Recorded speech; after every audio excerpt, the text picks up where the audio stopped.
Hello everyone, আসসালামু আলাইকুম। বন্ধুরা, তোমরা সবাই কেমন আছো? আশা করি সবাই ভালো আছো।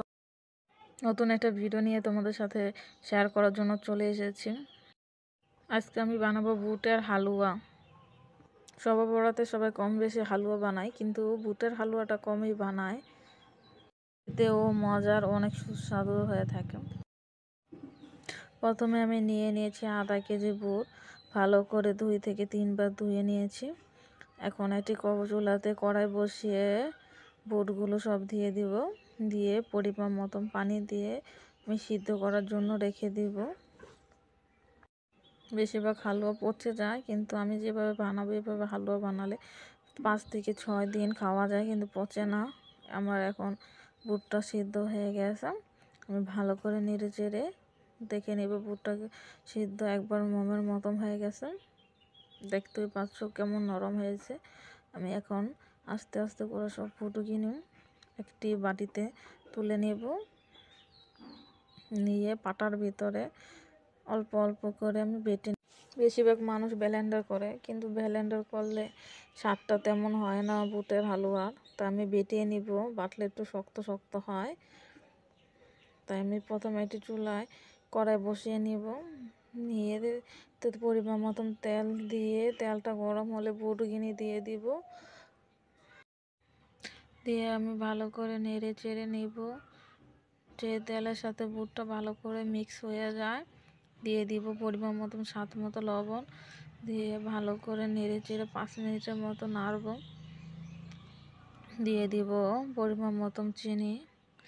দিয়ে ভালো করে আমি বুটের সাথে মিক্সার করব 5 থেকে 6 মিনিট আরও। এই হালুয়া কম বেশি সবারই অনেক ভালো লাগে। সবাই একবার ট্রাই করে দেখো, খেতে অনেক মজা, অনেক সুস্বাদু হয়।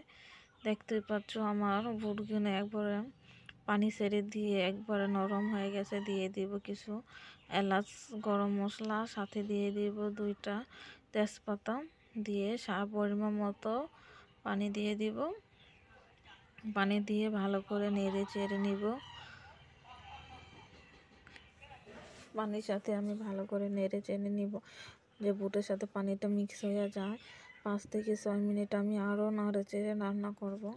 হালকা লো আছে হালুয়াটা রান্না করতে হবে, বেশিটা দিলে পুড়ে যেতে পারে। আর খুব সাবধানে আমি বুটের হালুয়াটা রান্না করব। দেখতেই পাচ্ছ আমার বুটের হালুয়াটা হয়ে গেছে একবার ভারী, তখনই বুঝতে হবে হালুয়াটা হয়ে গেছে। এখন একটি ঢাকনার ভিতরে সামান্য পরিমাণ তেল দিয়ে আমি পুরো ঢাকনাটা মেখে নিব, যে হালুয়াটা দিলে সুন্দরভাবে ওঠে চলটা। তাই একটা চটি নিয়ে আমি আস্তে আস্তে করে পুরো ঢাকনার উপরে মেখে নিব।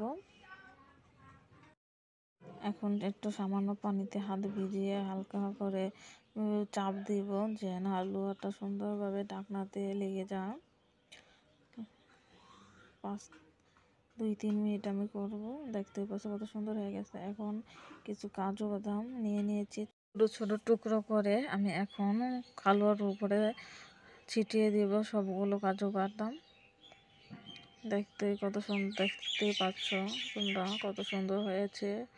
এখন আমি জোড়ানোর জন্য রেখে দেব, ঠান্ডা হলে। আমি হালুয়াতে দুধ দিয়ে নিই, সবাইও দুধ দিতে পারো। আমার কাছে ভালো লাগে হালুয়াতে দুধ না দিলে তেল দিয়ে বানালে ভালো হয়, কারণ দুধ দিলে হালুয়াটা নষ্ট হয়ে যায়, খেতেও ভালো লাগে না। আর এভাবে বানালে 5 থেকে 6 দিন খাওয়া যায়, ফ্রিজে না রেখেও খাওয়া যায়, নষ্ট হয় না। আমি একটি ছুরি নিয়েছি। এখন হালুয়ার উপরে চিরল করে ছোট ছোট করে পিস করে নিব। যেভাবে কাটলে সুন্দর চলটা ওঠে, দেখতেও সুন্দর হয়, খেতেও ভালো লাগে। আর বেশিরভাগ সবাই এভাবেই পছন্দ করে। এখন আমি নিয়ে নিচ্ছি একটি বাটিতে। দেখতে পাচ্ছ কত সুন্দর কাজু বাদামের উপরে হালুয়া, সাথে ছোট ছোট পিস করে নিয়েছি। কত সুন্দর দেখতে, খেতে অনেক মজা, অনেক সুস্বাদু। শবে বরাত মানে এই হালুয়া। তোমাদের সবাইকে শবে বরাতে শুভেচ্ছা রইল। সবাইকে ভিডিওটি দেখার জন্য অসংখ্য ধন্যবাদ ও আসসালামু আলাইকুম।